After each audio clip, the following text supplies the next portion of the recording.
Šajā dīķī ir ūdens nedaudz tumšāks nekā lielajā dīķī, un izstāstīšu kāpēc. Pavasaros kustošais sniegs tajā pusē no meža tek iekšā, un, protams, līdzi paņem arī pigmentu, meža nokrāsu.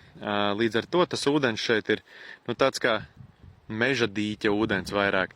Tā, un te var redzēt, ka tas ūdens ir ar redzamību, nezinu, 1,5 metrs varbūt, tāds salīdzinoši tiešām ievērojami tumšāks.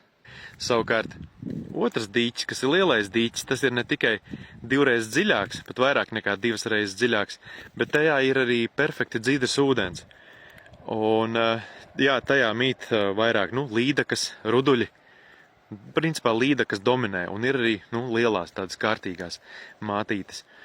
Un šajā dīķī, šeit šobrīd ir amūri, karūsas.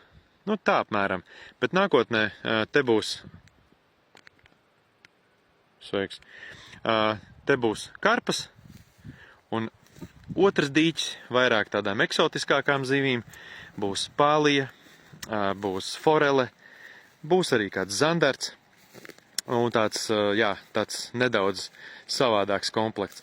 Lielais dīķis vairāk būs paredzēts ķer un atlaid, bet vienmēr ir iespējams arī, protams, zivi iegādāties.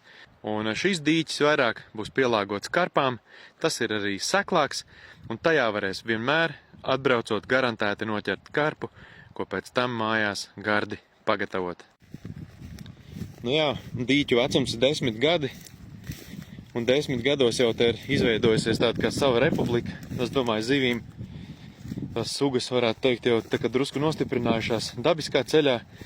Protams, ka nāksies nedaudz pamainīt etnisko sastāvu, bet par ūdens krāsu, dzidrumu runājot, te pret sauli varbūt tā nevar baigi labi redzēt, bet